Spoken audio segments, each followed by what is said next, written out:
regular council meeting of October 16th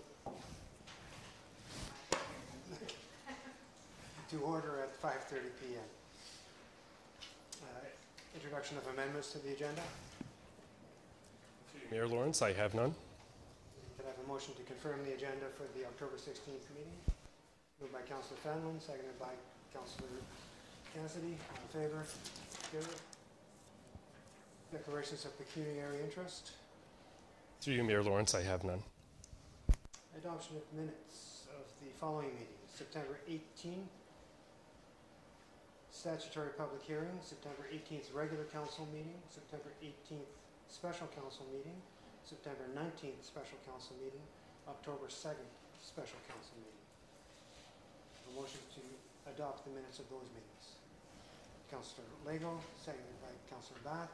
Question? Favor? Question? Yep. Discussion? Yeah, I have a question about September 18th meeting, regular council meeting. And the issue was concerning the changes to the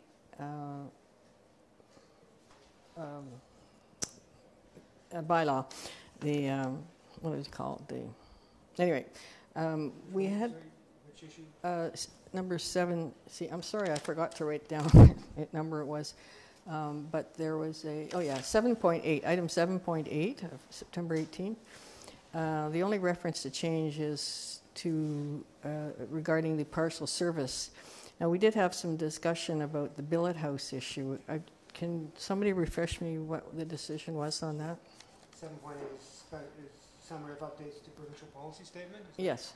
Okay. Can you refresh me on, somebody refresh me on? That's okay. The direction at that council meeting was to staff to go back and attempt to get consultation with the First Nations and bring back the definition for billet house to council. Yeah, that's what I thought. The way the minutes were written, it sounded as if the special parcel services was the only change in there. So obviously, It was billet house house. was to come back. Okay. That part of it was to come back. Should that not be reflected in the minutes? Clerk. Through Mayor Lawrence, that was direction to staff, not in the form of motion.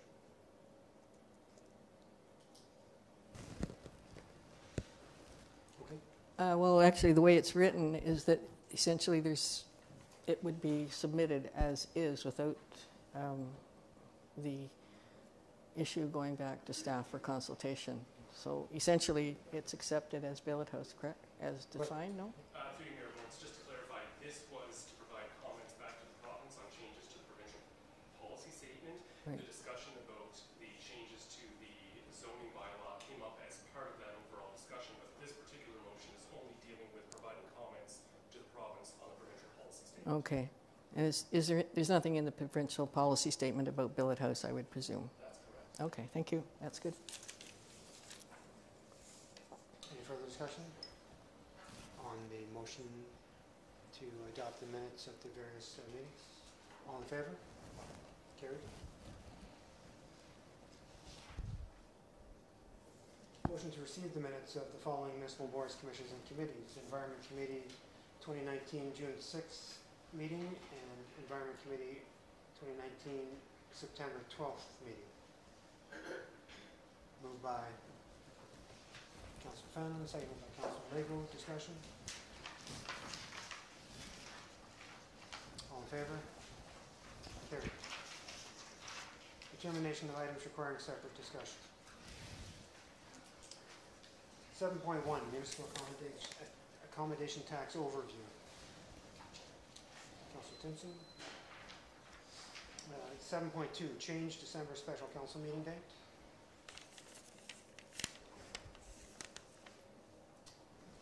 7.3 Bylaw number 78-19 Sewage Treatment Plant Ladder Truck and Garbage Truck Debenture from OILC for Capital Works. Councillor Timpson. 7.4 Bylaw number 81-19 Park Street and Robert Street debenture from OILC for capital works. Councilor Thompson?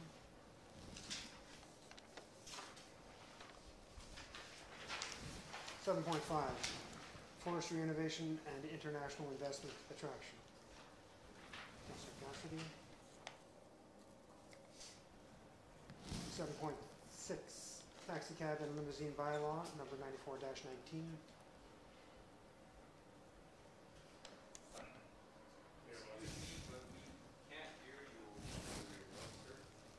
Thank you. Yours off again.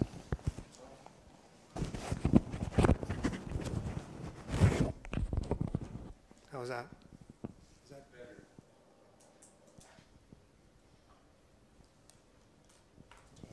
Is there a volume control on this? No. Can you hear me now? Yes. I'll just speak loud and... Not sure. Clerk, yeah?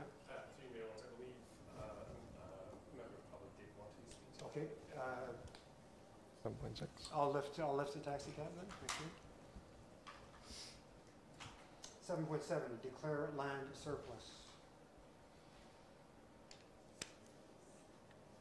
7.8, trespass policy. 7.9, options to fill a council vacancy. I believe we need to lift this, so I will lift that.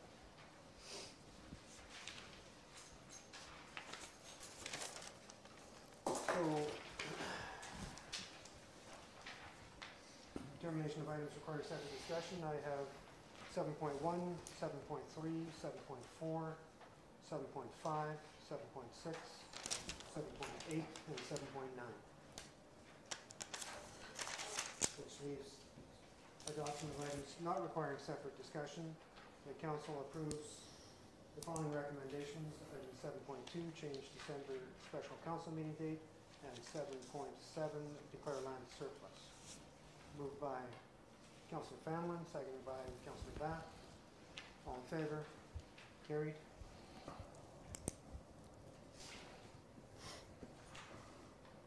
Staff reports. Item 7.1, municipal accommodation tax overview.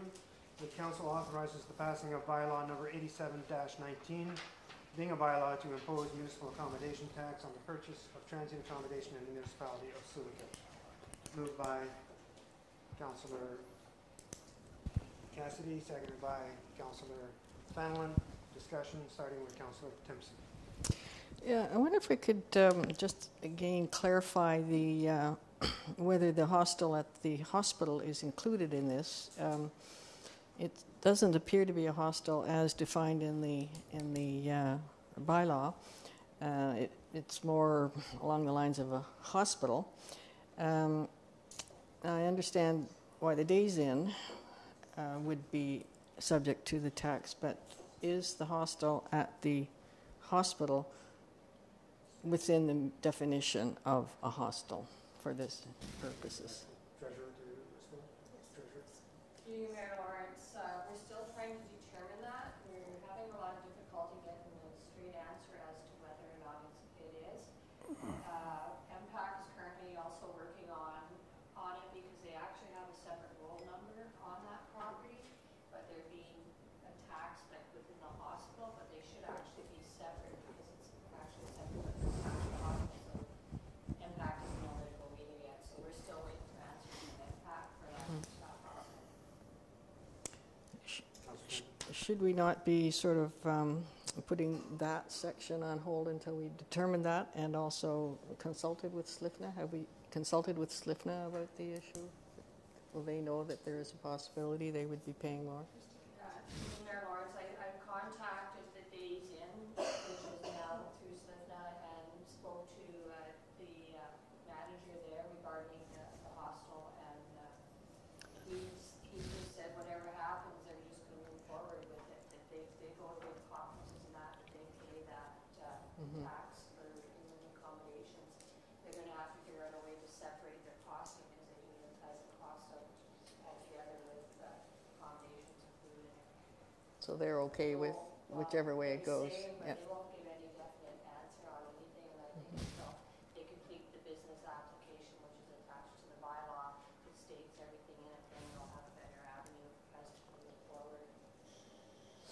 Should we not be better to remove the hostel for now until we do clarify this?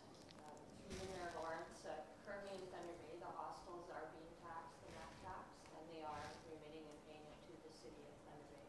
I spoke with the hostels in Thunder Bay, and they don't have any problem with it. Medical hostels, are they? Yeah. Yeah. Councillor Bud. On the application portion of the bylaw, I think it is, I noticed that it shows, includes hotel, motel, bed and breakfast, and Airbnb and hostels. I believe the Airbnb should be all bed and breakfast. And it said bed, I don't know if there's a difference between a bed and breakfast and an Airbnb. There is a difference? Okay. I want to make sure it encompasses everything.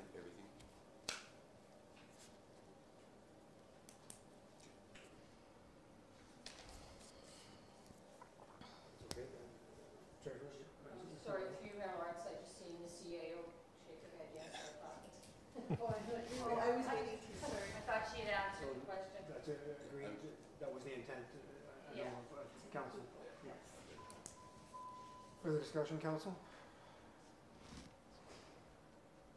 All in favor? Carried. Item 7.3, bylaw number 78-19, sewage treatment plant ladder truck and garbage truck debenture from OILC for capital works. The council authorizes the borrowing upon advertising debentures in the principal amount of $611,757.39 from Ontario Infrastructure and Lands Corporation for financing of capital works. And further, the council authorizes the passing of bylaw number 78-19, being a bylaw of the Corporation of the Municipality of Silicote to authorize the borrowing upon advertising debentures in the principal amount of $611,757.39 towards the cost of the sewage treatment plant roof, ladder truck, and garbage truck projects. Moved by Councillor Alego, seconded by Councillor Cassidy. Discussion starting with Councillor Timpson. Yeah, this question is the same question for number 4. Is there any portion of this coming out of the water and sewer reserve? And if not, why not? Through you, Mayor Lawrence, no, because none of these projects touch base on any of that. We have to do the sewer and water works in order for it to come on that. None of those projects entailed anything to do with the sewer and water. Well, there's the sewage plant, and then our, That's a facility. It's classified as a facility, the roof. okay. And number 4.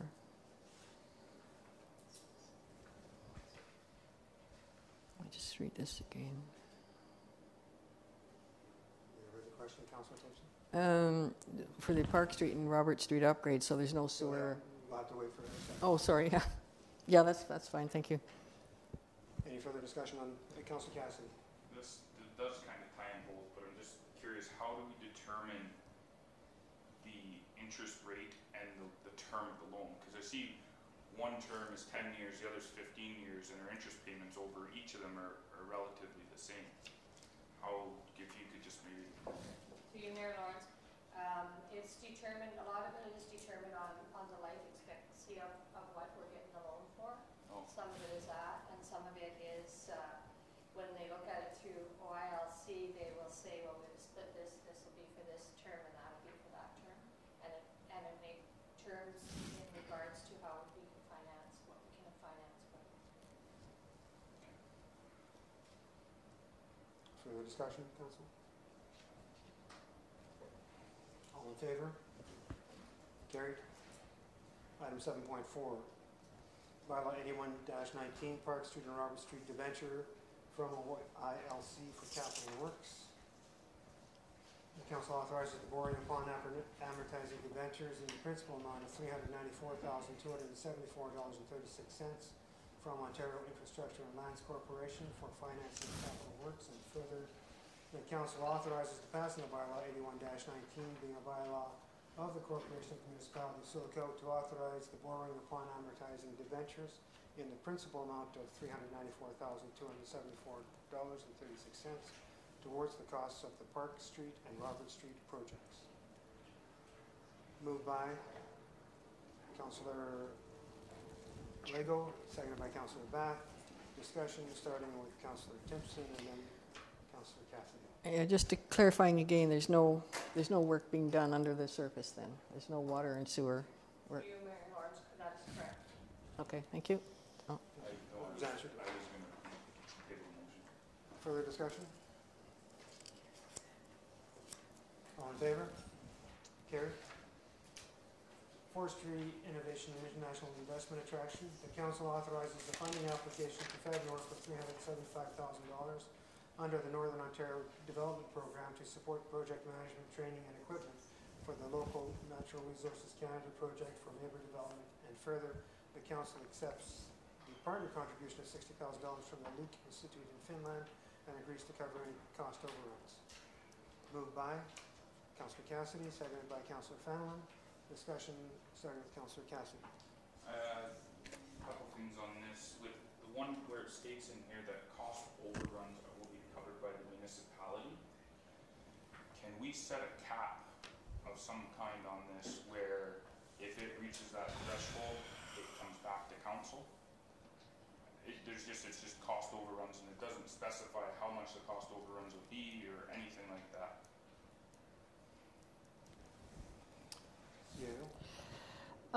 Part of the resolution to apply for the funding, we have to indicate that in the resolution to the funding partners because they want to make sure that we are committed to covering any cost overruns. We can, as staff, though, if we feel that it's coming close to or whatever, advise council so that that discussion can happen for sure. It's a fairly common clause in funding applications. It is, yeah. They request it and they need that. And do we ever include a cap? Or? Not to my knowledge. And when we have cost overruns, would that not come back to the council table unless it was within staff's limit of Normally, through your worship, normally on a project this size, that would come back to council because it is a significant amount of investment and money. But the funding, they've done their estimates, and we're hopeful that it will come within budget when we start the project. But yeah, it will definitely come back to council if there was significant cost overruns. Councilor Cassidy? And then the next part, I guess, is my question with this is I know this came up in January and it's been an ongoing thing. Is there a way, I feel there's a lot of information out there that people have different pieces of information about this whole project. Is it possible that we could have some kind of an open house or an information session for the public where these questions can be answered and aired out and the community can get a clear picture of this project? Through your worship, if council wishes to have that done, then we can certainly do it. So if we're going to be giving direction to staff, I would just say it would be an information session that staff held to inform the public at an appropriate stage and when there's information available. Councillor Timpson?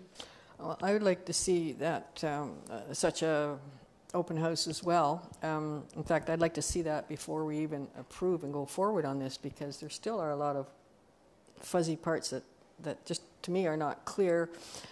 For example, even in this, who is managing the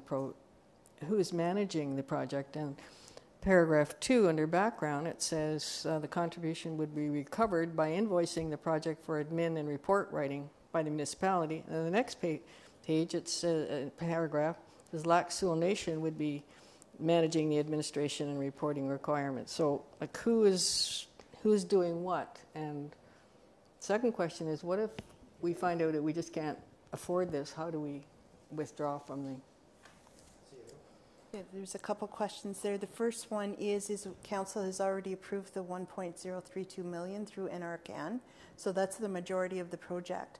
The $375,000 right now, because of the federal election, NRCan could not approve the additional $375,000 in funding for the training and the chipper equipment, so that's what that would cover. So this is in addition to. So what FedNor did is they came to our economic development manager and said that they felt that this was an important project, so they would be willing to fund the $375,000 that could not be funded through NRCan because of the federal election being called. So we've done the phase 1 application for this, and we're here at the second phase requesting to actually put the application through to the next level for that funding.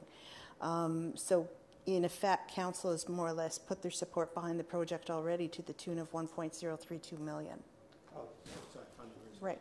Now, to address the second question with reference to the project management, initially in a report that came to council, the municipality was going to manage the project and oversee it, do that project management, and in subsequent consultations with Laxville First Nation, they wanted to project manage. So we're actually working with them to do it together for the application.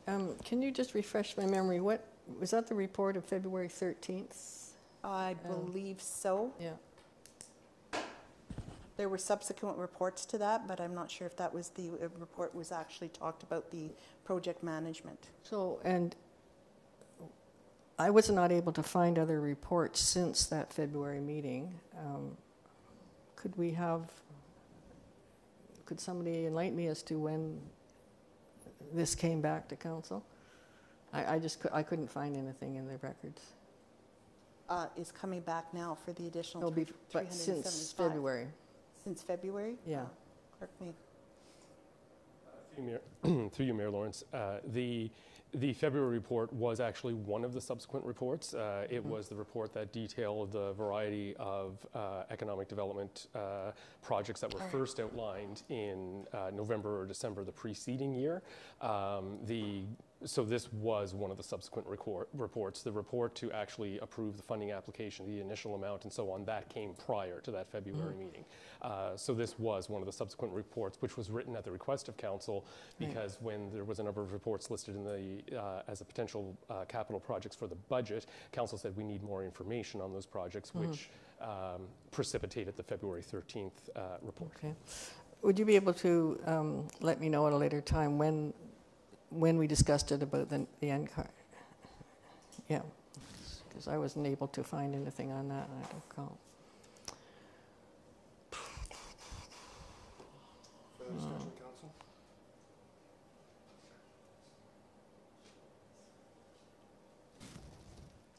Just for Yeah. clarification, through your worship, are you talking about the actual meeting where this was approved for the 1.032? Yeah. Okay. Councillor Timpson? Yeah, like what if this, I mean, there's a lot of questions about the sustainability of biomass, and I guess my question is, what if it doesn't work out? Just large amount of money invested here, how can we get out of it if we have to get out of it? If I may, I didn't think in the reports that came in there was a question of the sustainability of the biomass work. I thought that was proven out to be sustainable. And There's difference of opinion about sustainability of biomass, whether it's the best way to go. the second part, how do we get out of it? If we had to, yeah. I'm sure there are legal mechanisms that would have legal implications. Mm-hmm. Yeah.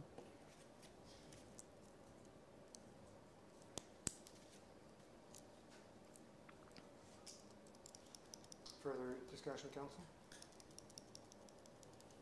Call the vote. All in favor? Carried. 7.6, taxi cab and limousine bylaw number 94-19. The council authorizes the passing of bylaw number 94-19, being a bylaw to provide for the licensing and regulating of taxi cab and limousine operations within the municipality of Sioux Lookout, and to rescind bylaw number 54-08 and all amendments thereto.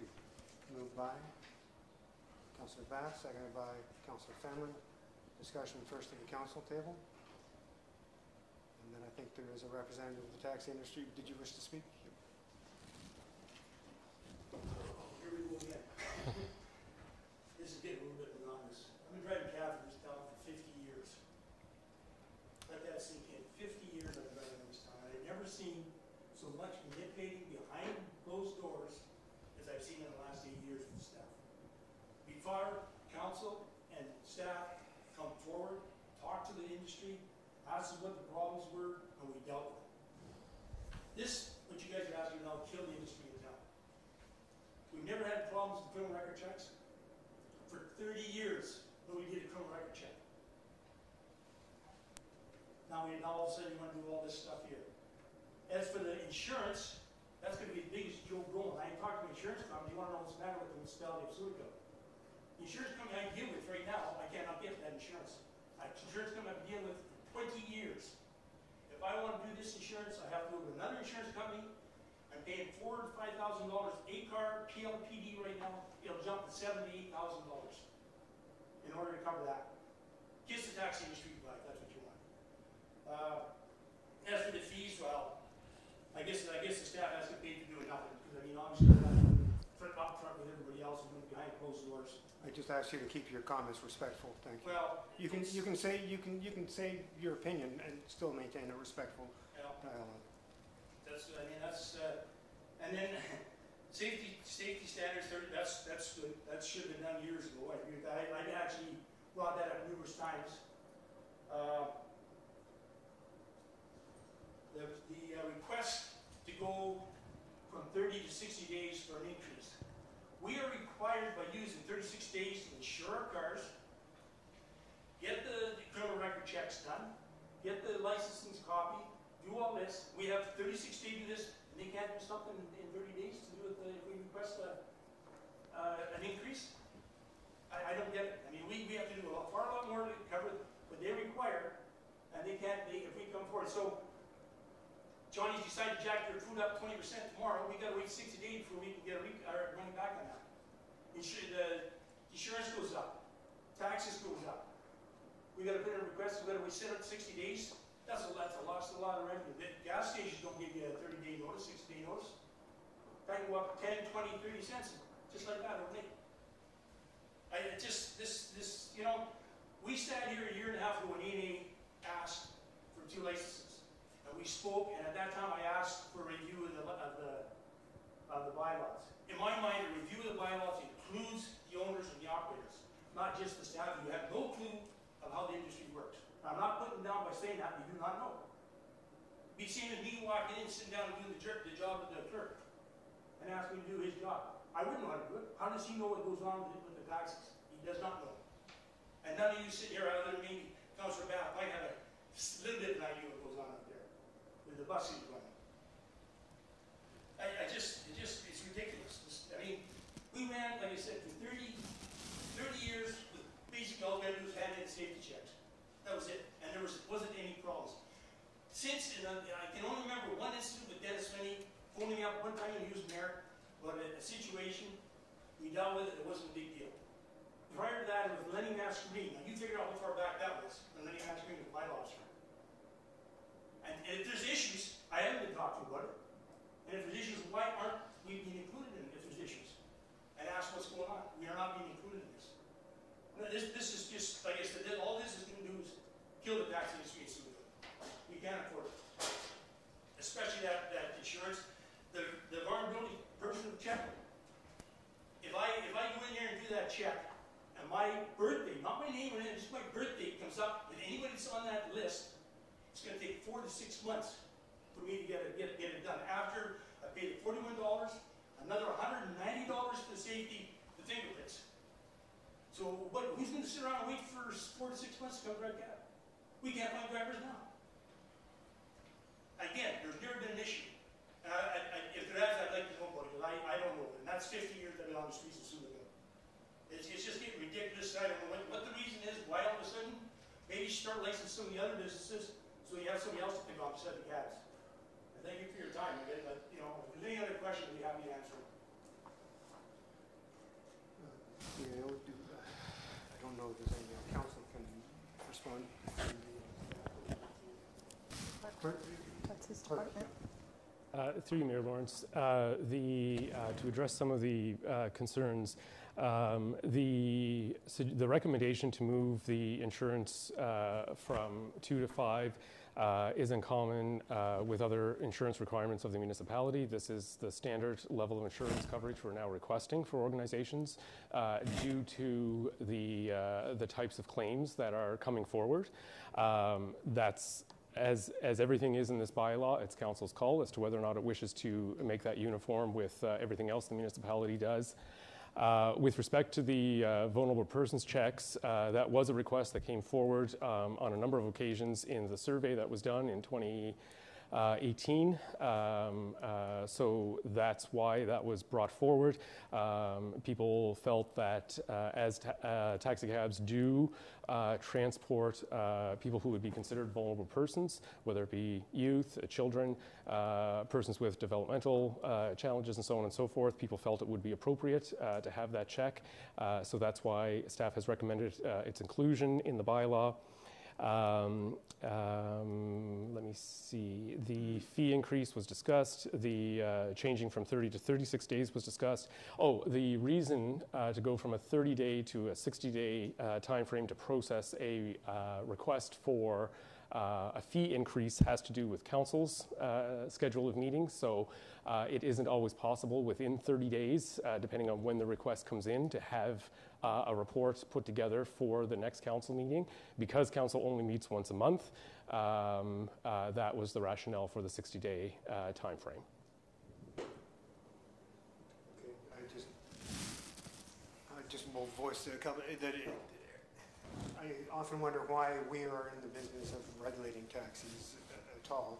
And then you get, I think it leads to conflicts like this, where the insurance requirements. So we are licensing taxis, so then there's a liability on the municipality, I would assume. So we have to protect ourselves as well as, and I guess it's a corporate interest in ourselves versus, are we doing that for the riders of the taxis? I mean, in a sense, we're doing it for the riders of the taxis, but the reality is we're doing it because of our own liabilities, because we are the ones that are issuing the licenses. Right. So I guess that would be the vulnerable persons check. I understand your 30 to 60 days. I understand what the clerk has said in response. If the response comes in for a fee increase 3 days after a council meeting, or a week, more likely 2 weeks after a council meeting, the next council, but the council meeting where it's going to be looked at, the regular meeting would be a month and a half away. So I sort of get this, but I also understand what Gord is saying. You'd like to say something else? If that's the way it's going to be done I understand that. I got no problem with that. If I put in a request 2 days before a council meeting, I understand you guys don't have time to do that. But I would expect it to come on the next council meeting, not 2 council meetings later. I think there is the way council meetings and agendas are put together, and the clerk is better. I'll answer because it might be in more layman's terms. Is that there are requirements that the agendas have to be set well ahead of the council meeting, and part of that has to do with transparency and information to the public. So if any public are interested, they can come. Part of it is just staff time to put everything together. So there's usually about 2 weeks. I think the deadline is about 2 weeks before the next council meeting for items to be on that agenda. So if your request came in 13 days before the next council meeting, and any request came in, it wouldn't be until the following council. So that's 45 days. The way that words is, they could, if you want to do it, take up to 60 days. And sometimes my point is that if I request it 2 weeks before the council meeting, okay, I don't expect it to be on that council meeting. I understand that. But it should be on the following one, which may only be 40 days, not 60 days, but 40 days. sometimes too is everything that's on the council agenda and getting prepared. Believe it or not, municipal staff is busy. I understand that, but it's just the way that's worded, it's saying that they can take 60 days to do it. That's the part that got me. And as, just for your information, I checked the insurance. Toronto, $2 million liability, that's all the request. Dryden's $1 million. Kenora is $2 million. Thunder Bay's $2 million. So there you go. Why is we don't want to be so different? We've had incidents where My insurance is not any in the town. My insurance, we had a terrific accident back when I first started where 4 people got killed. They never came back. My insurance company paid for that. I worked through that. It had nothing to do with the town. They were doing a lot better licensing what they're doing now. The drivers had to come to the town and be actually licensed through the town, not duplicate copies or anything. That's something I forgot. Every time we do a renewal, I gotta make a criminal record check down here and get it checked out. Then I gotta keep a copy on the office. Copy's gotta be kept here. Why? Why isn't there just one copy? Either the town keep it or I keep it. Why every year am I called a criminal by the town of Seward? 50 years in the streets, and every year I gotta come in and swear an affidavit that I'm not a criminal. I don't get it. Like it's everything is to say we don't want you here. That's what everything says. I mean, prior to 8, 9 years ago, we never had any of this. We never had any of this, and we never. I want to hear if we have a problem. As far as I know, we didn't have a problem. Up to 8 years ago, we left up the owner operators. It was a 1-year criminal record. You could drive if you had it. We did our checks. We kept our checks. The bylaw officer asked a question. Come in. He looked at the record. Good enough, no problem. But now we got to come down here. We got to swear an affidavit. We got to. Anyway. Councillor Lego? Like you, I agree with Gord. I don't know why we're regulating private business. I would like to see us right out of this completely. This stuff makes no sense to me at all. Just keeps on compounding the frustration of businesses in this community. Councillor Bath? Yeah, I certainly appreciate what Gord's saying. I think there's a lot of things in here that are very difficult. The vulnerable person's check and a criminal check it seems excessive. And I think from 7 or 8 years ago when I first dealt about taxis, I said, why are we licensing taxis? That's not our business. That's somebody else's business, and it never goes away. And maybe this is the time for it to go away, but when you look at the surveys, everybody wants, including the taxi drivers, want the municipality to do it. So there's a bit of a catch-22, do we or don't we? I still firmly believe we shouldn't be licensing taxis. So. Councillor Timpson? Well, I believe that there is no other body that can license them. Either we license or they're on their own. And, people are vulnerable when they're in a cab, and I think there needs to be some regulation, but perhaps it's how we regulate and how we consult with the taxi drivers in what is realistic, and are some of these things not realistic, and can they be modified? That's my question. I also wonder too, the $215 increase per license is only going to give us $860 new money. Do we really have to be collecting more for the license itself? So I'm going to ask the clerk to answer. There was several questions there. If you can remember them all. Through you, Mayor Lawrence, Council's direction to the licensing staff over the years has been, as much as possible, we want the taxi licensing to pay for itself. We don't want it to come out of general revenues. That is why we're recommending a fee increase, so that it continues to be, as much as possible, self-funding. Councillor Timpson, can you remind me of some of your other questions? Yes, for 200, basically, why do we have, is there any other way of regulating taxis? Through you, Mayor Lawrence, Councillor Timpson is correct that municipalities do have the authority to license taxis. I am personally not aware of another authority that does license taxis. So I believe that we would be the primary or potentially only authority. I think there's another question there. What do other centers do? What do other municipalities? So when we looked at this a year and a half ago, the vast majority, if not all, communities that have taxis do license them in Ontario. It's still a very prevalent, common thing to do. However, that item was discussed. Staff even recommended that it may be something that the municipality wants to relieve itself of and no longer undertake. So again, that's a council decision.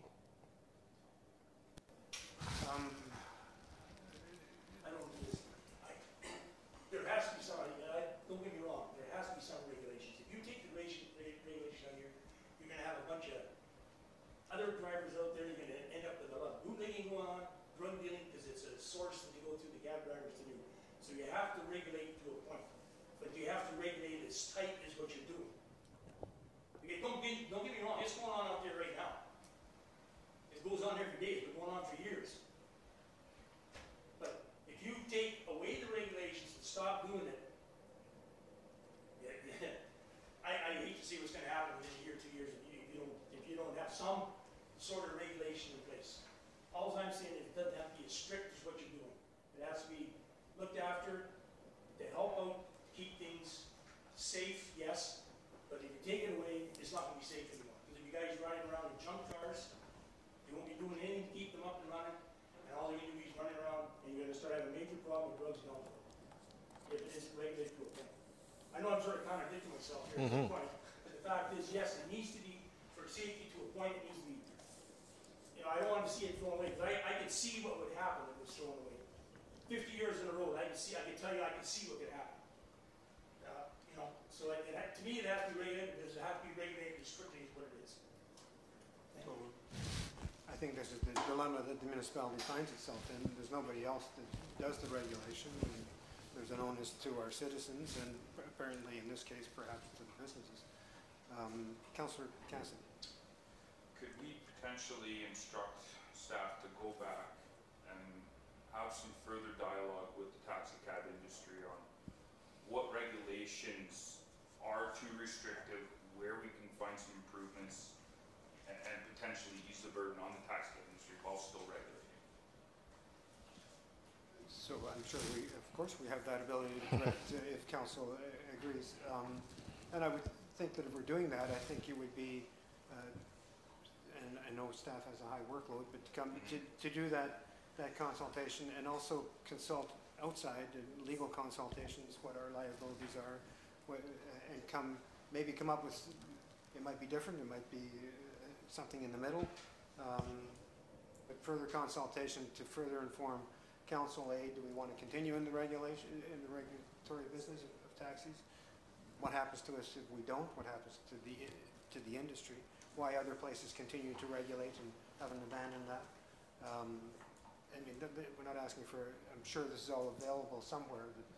I don't believe that we would be the first municipality to go through this kind of thing. Is that right, Clerk? That it's, so, Councillor Timpson? Yeah, just one more question on, is there any movement or any room to maneuver on the $5 million liability?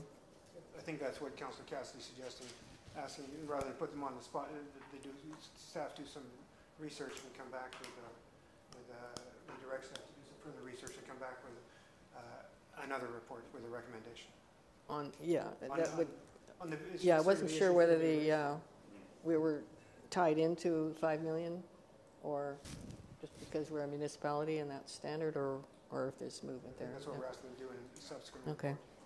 Councillor Batt? I think, I was going to speak to that one myself. The 5 million is probably something, and I think I agree with the clerk on this one, is that when people sue the municipality, if something happens, they're going to sue the municipality because we are the licensing agency, we are responsible. We've accepted responsibility by being the licensing agency. We know that they come after municipalities because they think municipalities have deep pockets. Everybody sues them. And I think we would be remiss, whether the taxi companies have the insurance or we have some way of having the insurance and building into the fee structure. I don't know how that would work, but I agree with Gord. It's going to be very difficult to get $5 million insurance with for his cabs. The fact is that if we don't have it, then we are not doing our due diligence to protect the municipality, I think. Further discussion at the council table? Just, when I was talking to the insurance, basically I was told you cannot get $5 million. They won't insure you. Insure the taxis for $5 million. If I want $5 million, again, I have to leave the insurance company I've been with 20 years. I'll have to go to a high-risk insurance company.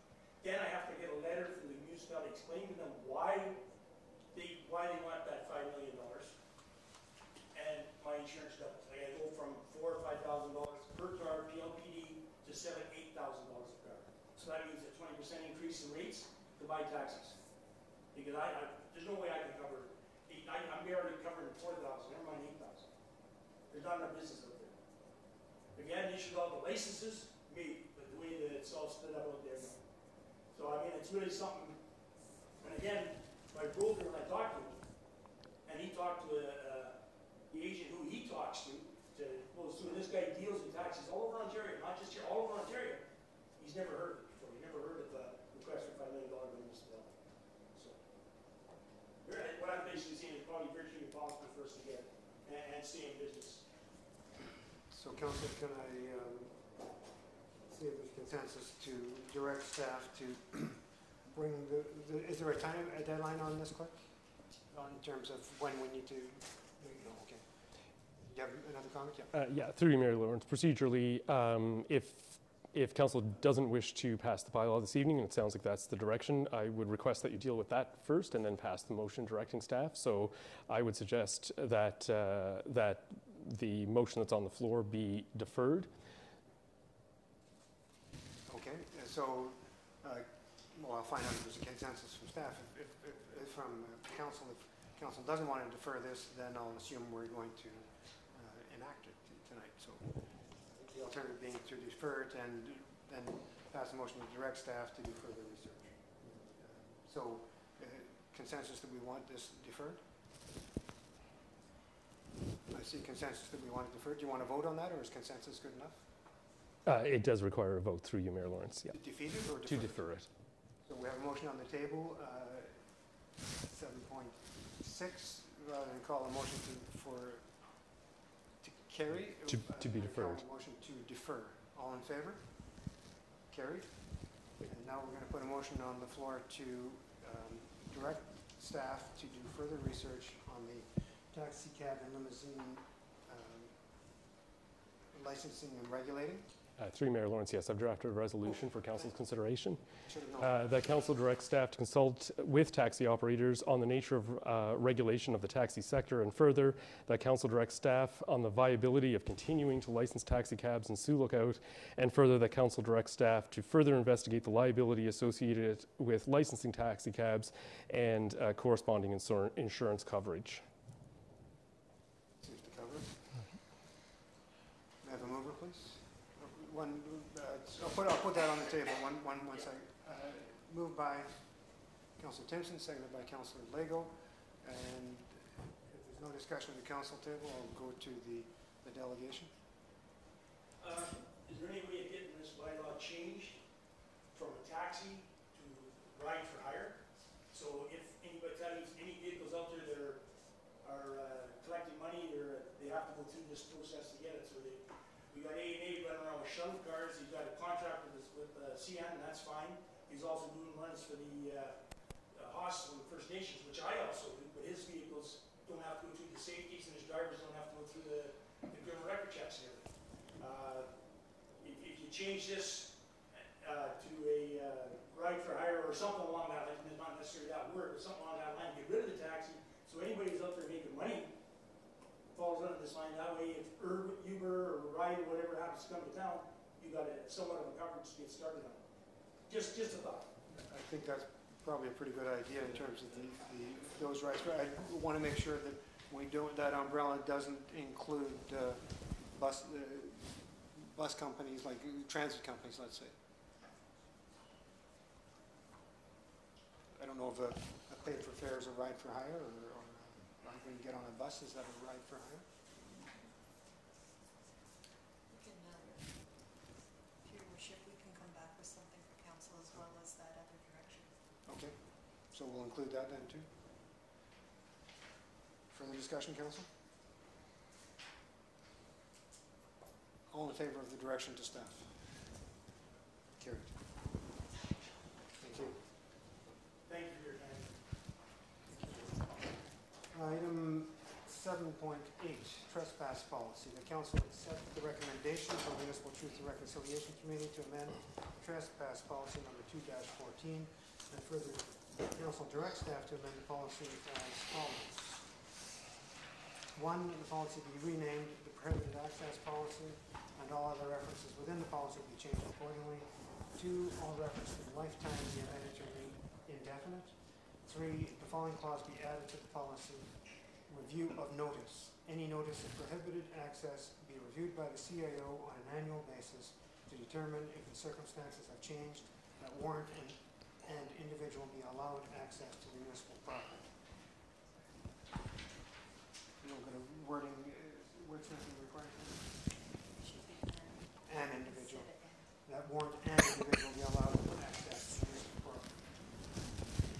Moved by Councillor Timpson, seconded by Councillor Cassidy. Discussion started with Councillor Timpson. Yeah, I had three points. Maybe it's just a editing error. The bylaw states that the policy attached be adopted. However, the policy that's attached is the unamended policy. So I presume that. The direction is to amend the policy as follows. Yeah, and then in the bylaw, it says the attached policy. I'm sorry, I'm not following exactly where in the report it says that. At the last page, page 12 of 12, bylaw 74, it says the attached policy. That policy 2.12 attached herein is adopted as the trespass policy. Yeah, that's just a copy of the current bylaw and the current policy. It's going to be amended if those changes are approved by council. That's the current Yeah, one. well, That's the current one, it hasn't been changed at all. okay, but it says this is 18th of October, 2017. Pardon me. Okay, sorry. Yeah, that's why. Okay. Just one word in the chart. It says aggressive and demining behavior. Does that mean demeaning? It would be demeaning, yes. Okay, I couldn't We find. edited it because that's what was Yeah, passed. and that we, Oh, That's was the original. okay. that we did note that at the TRC meeting, that That word? defining and demeaning, and it was noted, but this is still the original, unedited. Oh, okay.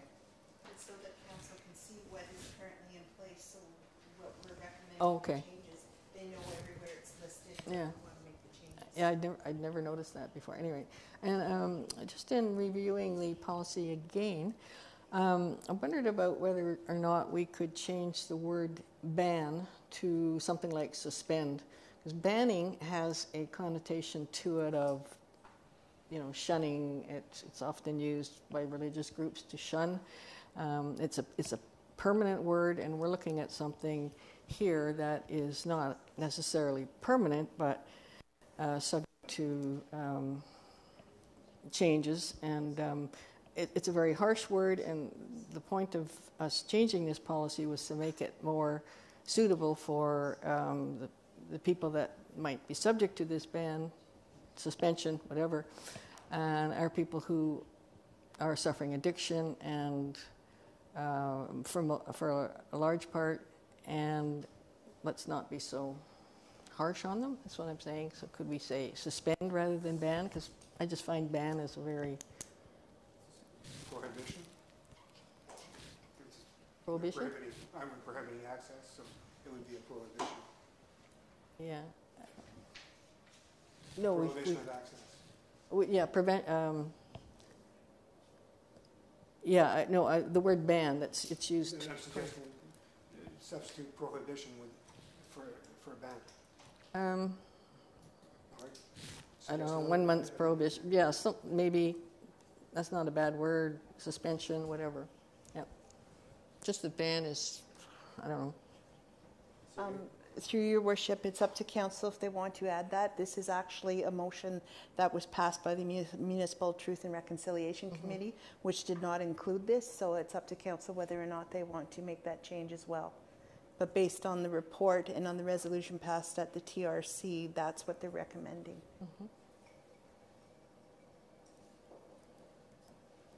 Councillor Lego, I have no issue changing the word banning. and do you have a suggestion? She had a fine word right there. Well, Suspend. suspension, if provided it can be fitted in there in a Suspension of rights to access. grammatically correct way. Yeah, Suspension, all right, council? suspension from access or something. Yeah. Good. Okay. That's enough direction on fine tune. Yes, what I would Clerk. ask the clerk is Clerk. to amend the resolution to include that as well. Thank you.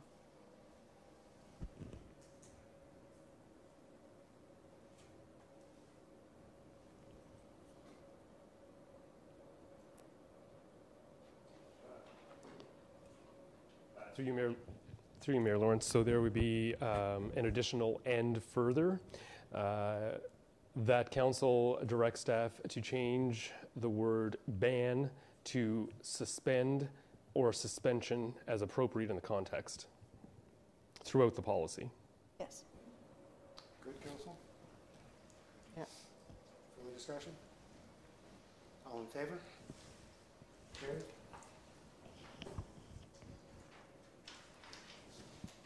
Options to fill a council vacancy. The council, in accordance with section 262(1) of the Municipal Act 2001 as amended, hereby declares the seat of Councillor Calvin Southall, Councillor at Large, to be vacant as a result of the death of the councillor on September 18th, 2019. And further, the council directs the municipal clerk to commence the process to fill this vacancy on council by selecting one option, appointing an individual to fill the vacancy, or holding a by-election to fill the vacancy. How am I presenting this as a motion? Through you, Mayor Lawrence. Sorry, How am I, so there's, this is one of those motions with options. Yes. Through you, Mayor Lawrence, I would suggest that council have a mover and seconder to put it, just to put the motion as it is with the options on the floor, and then as you discuss the options, you will whittle away one of them. Moved by Councillor Bass, seconded by Councillor Cassidy, and discussion. Council, discussion of options. And I take it there is no option, we must take an option. Correct. Okay. Councillor Cassidy. Well, I think that we're so early into the term that I think that it should go to a by-election. We're not at the end to just appoint someone to fill in the remaining 6 to 8 months. It's new into the term, we're less than a year in, and I think we should go to a by-election. Thank you. I'm going to ask the clerk just to, the by-election process, could you give a description of the by-election process? And could you give a description of the appointing? Sounds much simpler than I think it actually is. So could you describe both and what options are available within each option, if any? Certainly. Through you, Mayor Lawrence. The by-election process is essentially exactly the same as the election process. It requires interested candidates who are eligible and qualified to hold office to complete their forms, to submit their name, to pay the $100 fee as prescribed. It involves updating voters lists to ensure those who are eligible to vote can vote. And the Act also says that the by-election is to be conducted in the same method as the most recent general election. So in this case, if it's a by-election, it will be a by-election by telephone and internet voting. So all the administrative processes would be the same as for a regular election, the development of extensive policies to govern the operation of the by-election and so on and so forth. So again, although it's a by-election, it's the only difference between a by-election and a regular election is the number of people you're electing, essentially. With respect to the appointing a person, that can be as simple or complex as council wishes. There are no prescribed guidelines with respect to appointing. Staff has made some recommendations in the report, which would include having an application period so that people who are interested in applying to serve on council would submit their names and appropriate information deeming that they are eligible to serve.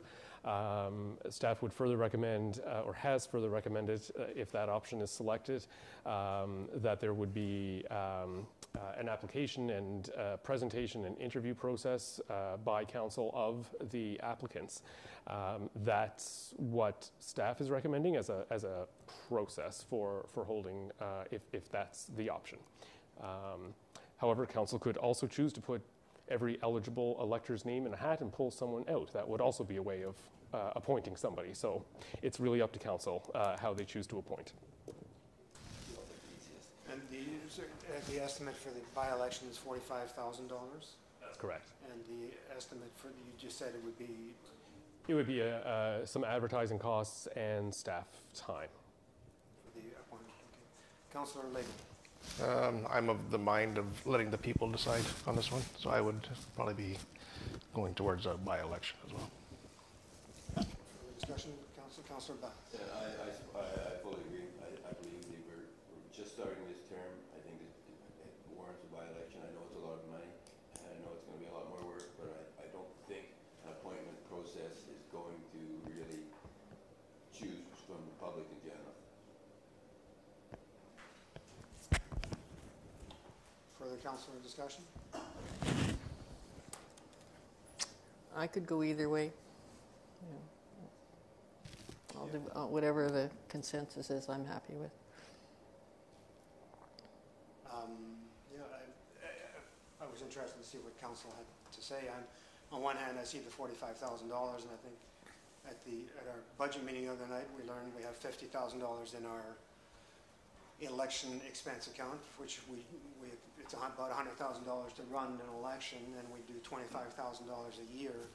So by running a by-election, we're basically wiping out our election and saying we're going to double that to, now we'll have to do $50,000 in each of the next 2 years, which is a 0.25% tax increase right there. Money shouldn't be the obstacle to democracy. So can you achieve democracy otherwise?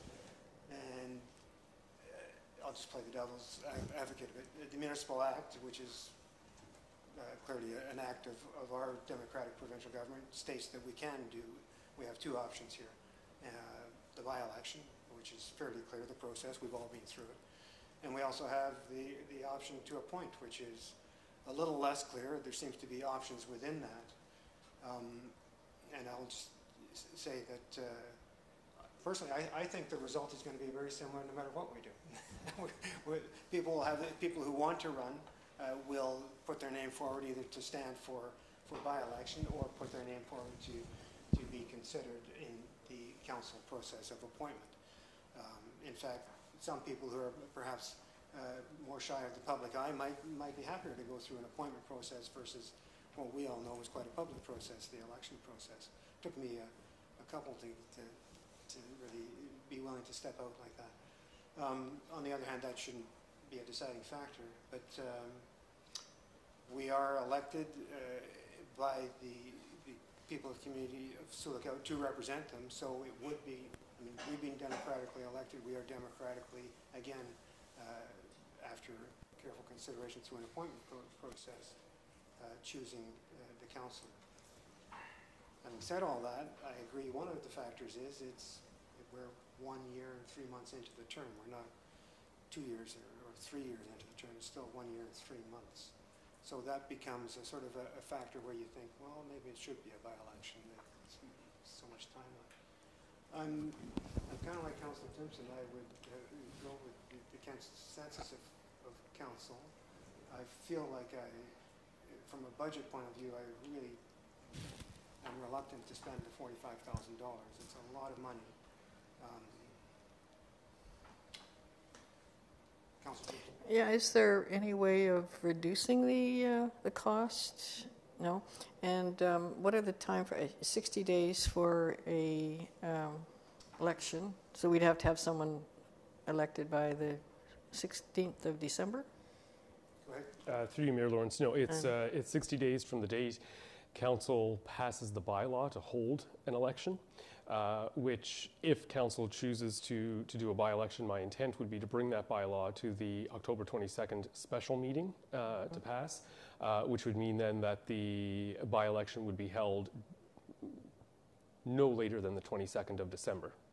Likely Christmas week is likely when the by-election will be held. And that's one of the other factors that to me is we have a federal election going on, we have a municipal budget, municipal strategic planning. That the amount of staff time that will be involved in a by-election is considerably more than the amount of staff time involved in an appointment process, which, given the particular time of year and all the other things that are going on, it's another factor to consider. And I don't know if we can, by not, if there's a consensus we want a by-election, is this the right time to pass the bylaw to do it? Do we want to delay it and make that 60-day kick in just a little bit later, given everything that's going on? Just throw it on the table for thought. Councillor Timpson. And the process of doing it by application and would probably be just as long, I would think. Right? Clerk.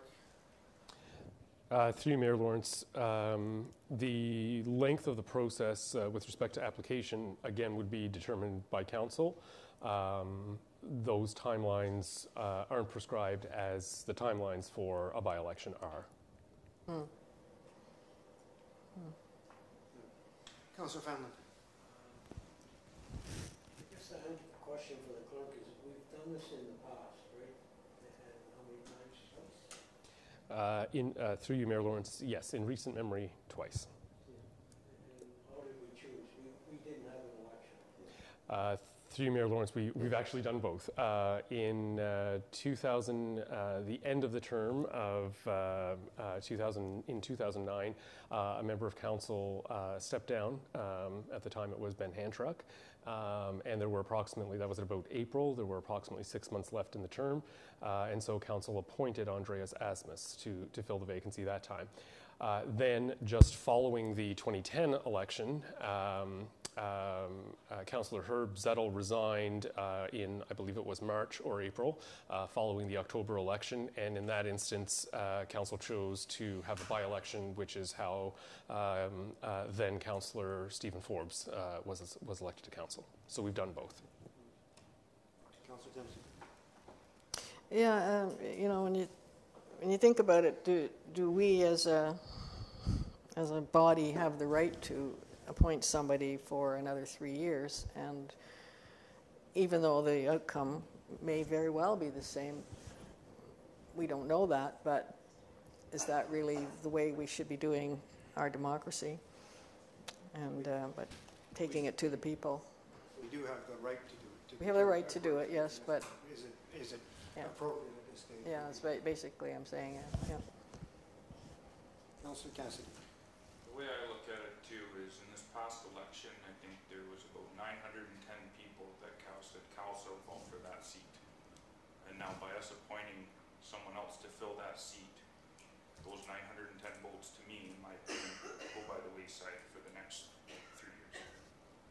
That's the way I perceive this. I think I understand it's a challenge, and I know I'll be willing. You can take my travel budget for the next 3 years and put it in there to cover it, to help out. Like, that's fine with me. But I think it's the right thing to do, and I stand behind it. Councillor Battle. Yeah, just I agree with that. The appointment process, I think, is too easily to be biased. Whether do we do the appointment and the interviews in open meetings? Do we do them in closed meetings? Do we bring all the candidates together to put their issues to us at one time? Do we bring them in one at a time? You know, the combination of options are huge. So I think, at least with the by-election, it's cut and dried. This is what you do. But you want to run, you put your name in there, or like the clerk's suggestion, put the names in a hat. That might be the easiest. No, I'm just joking. A by-election is where I really think I want to go. Having said that, I'm clerk. Sorry, through you, Mayor Lawrence, just one other point. With respect to the date which you passed the bylaw to hold a by-election, and potentially moving that date around, that's also restricted with respect to the Act. So normally that bylaw will be passed the same night that the seat is declared vacant, which is this evening. I'm pushing it a little bit, giving everybody an additional week, but pushing it beyond that likely would be in contravention. So if we go by election, the by-election will be Christmas week. The week of, Christmas. This is the 16th. So 60 days from, it would be 60 days from now? It would be 60 days from the 22nd. Oh, I see, because the bylaw has to come to a separate meeting, got you. So the by-election would, but it's is it 60, can you do it in less than that, or how does that work? No later than, yeah. The act says that the clerk shall fix the date of nomination to be not less than 30 and not more than 60 days after when the bylaw is passed, but also there has to be a 45-day, essentially, campaign period. So again, all the timelines are very, very fixed. Councilor Timpson. Could we have a special meeting, say, Friday of this week? How much time do we have to have for Through notice Mayor of a special Lawrence, meeting? I'm suggesting that we deal with it at the special meeting next Tuesday, the 22nd, and then that at least gives council almost a week to, before it has to pass the bylaw. Yeah, just thinking if it were Friday, the 18th, at least that would move it a little bit earlier than Christmas week. But it would be phone-in and phone-in, mail-in as well? Phone-in, just phone-in Telephone and internet, yeah. and internet. Yeah. Councilor Lego. Can we pass this tonight? Unfortunately not. The bylaw isn't on tonight's agenda. Councilor Fallon. I'm not going to be at the meeting on the 27th. I got something else to do that day, so that'll depend on if you got a quorum on this.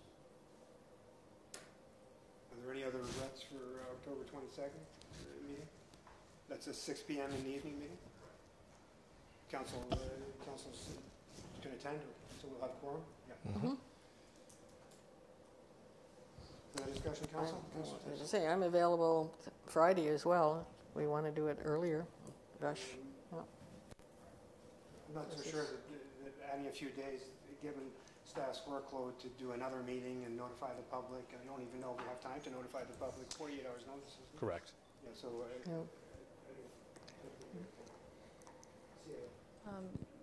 Through your worship, just for staff perspective, that, believe it or not, that few extra days would help get something prepared while waiting for the bylaw to pass. So That's fine. passing the bylaw on Friday just makes it harder on staff to get things rolling. Yeah, no, that's So- fine. I'm just throwing it out there. so am I reading this correctly, that there is a consensus for appointing an individual, holding a by-election? It seems to be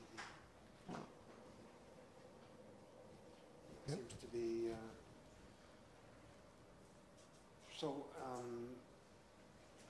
do I just insert that and put it to the vote?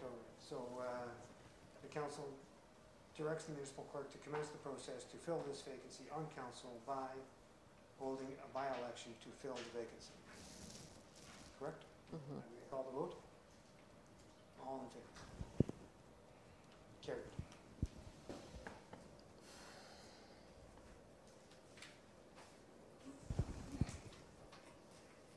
Bylaws.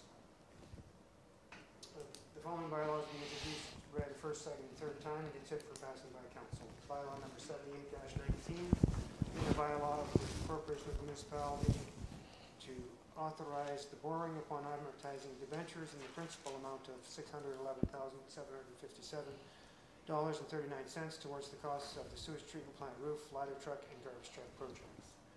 Bylaw number 81-19, being a bylaw of the corporation of the municipality of Silicotta to authorize the borrowing upon amortizing debentures in the principal amount of $394,274.36 towards the costs of the Park Street and Robert Street projects. Bylaw number 87-19, being a bylaw to impose a municipal accommodation tax on the purchase of transient accommodation in the municipality of Silicotta. Skipping the next one.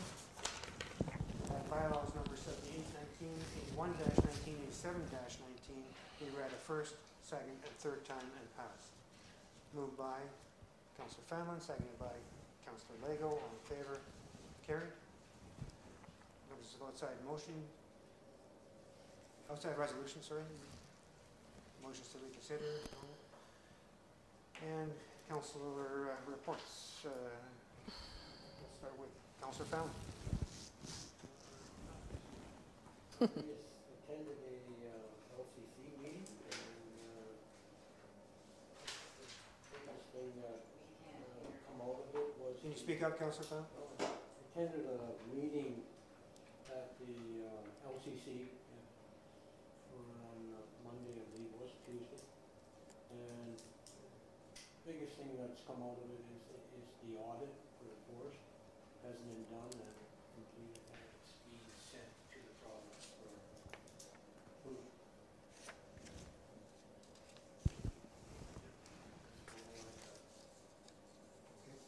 Councillor Bath.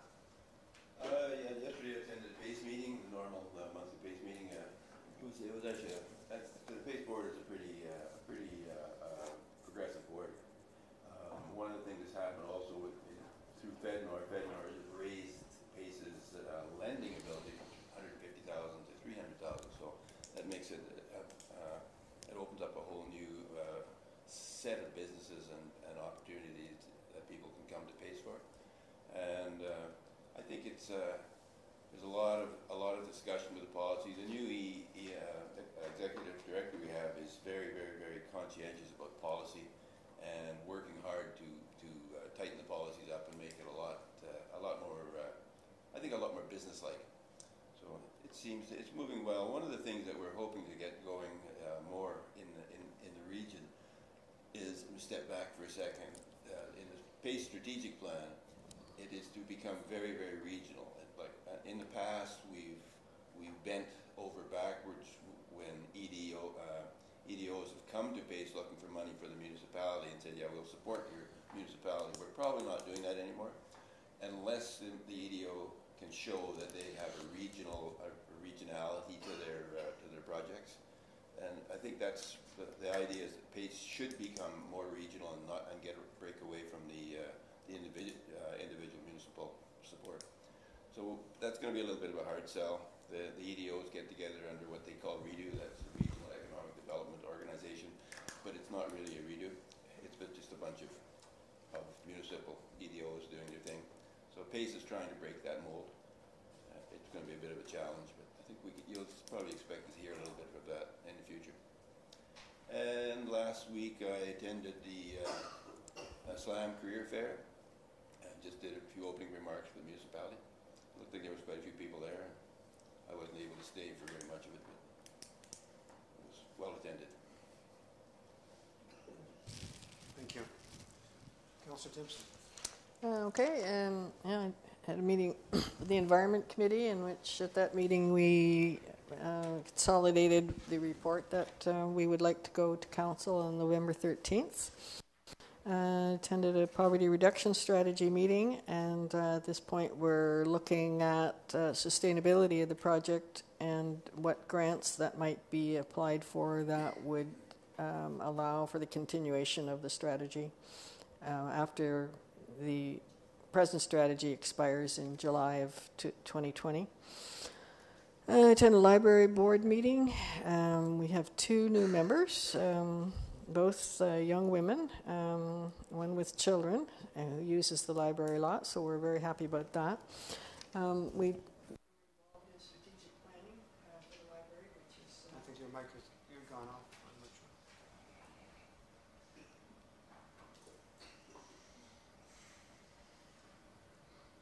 It's gone. There, gone. Okay, after yell. We're involved in strategic planning, which is quite interesting, just brainstorming at this point. Okay, just doing a lot of brainstorming at the library about the future of the library and how libraries are changing incredibly to meet the needs of the future and as well as the present. And I went to the strategic planning meeting here. I think that was that since the last one, or was that before the last one? I can't remember. Anyway, hospital board meeting, and yesterday I was at the research review committee, research and ethics committee of the hospital, which was interesting, and at the truth and reconciliation committee, and we discussed some ways in which some of the members might reach out to some of the groups in town that have expressed concern about the homelessness issue, and how we might just get some dialogue going on that, in that realm. And that's, I think, pretty well it for me. Thank you. Councillor Cassidy. For myself, I attended the Environment Committee meeting. I had a meeting with the CAO, bylaw, and the fire chief about looking at areas around town to reduce some of the fire hazards where people tend to congregate, and especially near built-up urban areas, about how we could reduce the fire hazard there and clean some of those sites up and get some other partners on board with that. CAO Performance Review meeting, and I took part in the van tour with the investors around town, and it was a really good day. A lot of good dialogue, so hopefully we see some stuff come to light from that. Councillor Lamb. Okay, went and celebrated Cal's life on the 26th. Or on the 24th, sorry. On the 26th, I went to Dryden for Kenora Home of the Aged meeting. Had a tour of the Princess Court facility there. Next meeting is next week. October 2nd, the strategic planning meeting that we attended here. And on the 9th of October, we did our first budget overview meeting. There was no culture and heritage meeting and no committee of adjustment meeting. Thank you. Well, since the last council meeting, I attended Take Back the Night march walk through town, which was reasonably well attended. I met with the chief of police from Lac Seul and the chief of police from Sioux-Lookout to discuss. They wanted to discuss the possibility of a youth detention center and the value of that for Sioux-Lookout. They're putting together some facts and figures for that. We had a Truth and Reconciliation Committee meeting. Again, as most of you did, I think all of us attended Cal's service on the 24th, and it was a very well attended service. He'll be missed by many, and I just wanted to let council know that since then we've received a card from the Southall family thanking council and staff, municipality for all the efforts and contributions that were made by all. And I want to acknowledge staff, how much work staff did on very short notice to get the recreation center ready and take time away from what they were doing in honor of Cal. So thank you, staff. Attended a Northwestern Ontario Municipal Association board meeting and an Association of Municipalities of Ontario board meeting. Attended on Saturday, coming back on the 28th, friendship gathering, a friendship center gathering, which was the regional friendship centers. There are 8 in northwestern Ontario. Unfortunately, Thunder Bay and Geraldton couldn't attend, but Sioux-Lookout hosted, and Dryden, Kenora, Fort Frances, Red Lake, and Atikokan attended. And I learned that it was really about the first time they've met like that outside of their AGM. The Association of Municipalities of Ontario was working with the Ontario Indian Friendship Center Association to work more closely together, and I've been part of that through the Indigenous Relations Task Force on AMO, and we'll be attending an event in Toronto, to the first event of a joint municipality and Ontario Friendship Center meeting. Went to Lobster Fest. I suppose that was on behalf of myself, not the municipality. Orange Shirt Walk Day, I participated in that. Cold Weather Committee, the informal committee of the OPP to discuss coming cold weather and protecting vulnerable people on the streets. Attended a Peace Park dedication, which if you get a chance, if you haven't walked through the Peace Park by 6th and Queen, some sculptures that are in there by a local artist that he did for the park. They're of wood. They're very impressive, and they were dedicated. Bear Clan meeting. There was a Bear Clan meeting that was sponsored by, or organized by Darlene and Chicaneb at the Sunset Inn and Suites. Attended that along with almost 15 people who were interested in getting a Bear Clan going. We subsequently did a first sort of initial introductory kind of patrol a week or two later, and there'll be a meeting, or I think there's something on social media now about October the 22nd, is it? Or no, 19th. So if you check social media, you'll see what's going on there. Calling it the Makwa Clan because of the, I think as described in Darlene's article in the paper, the proprietary rights to the Bear Clan and not wanting to be quite the same as them. The group decided to not call it the Bear Clan, Makwa Clan, which is essentially Bear Clan. So, it doesn't involve those proprietary rights. We had our special council meeting regarding strategic planning. It's good to get that going.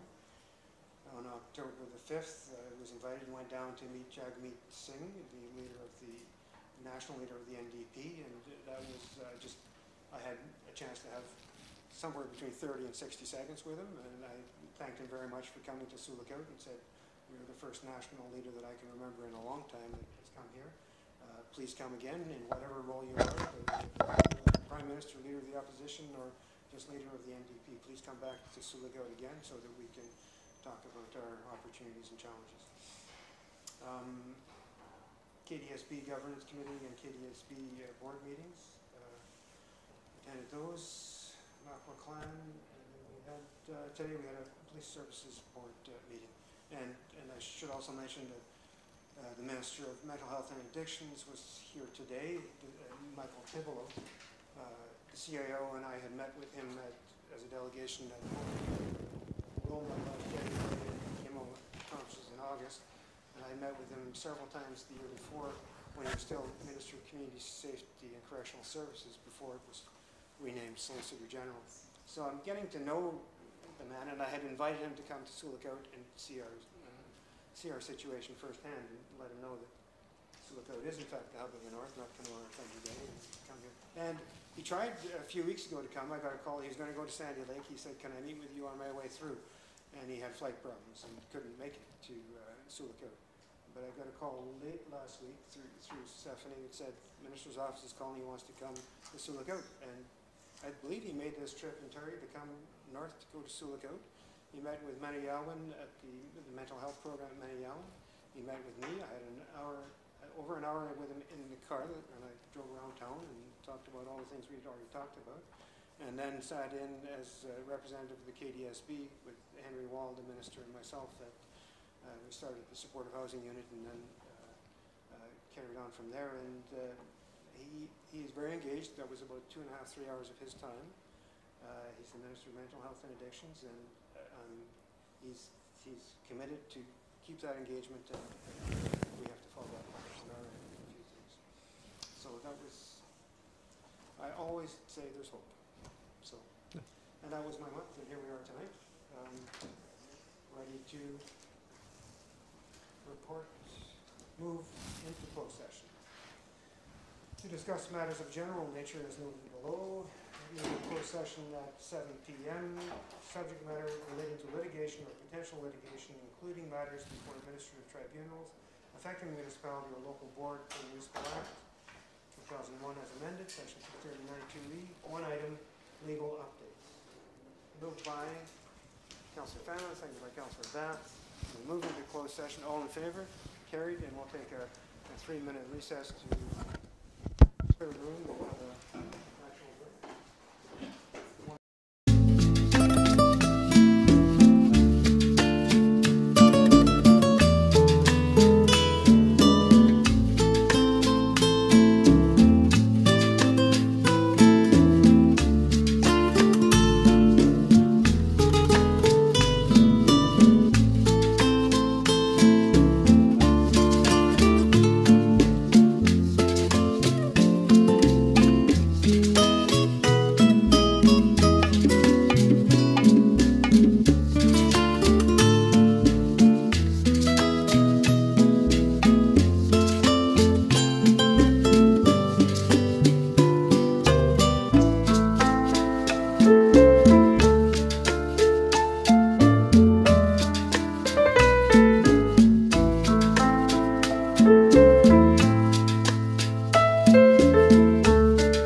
you.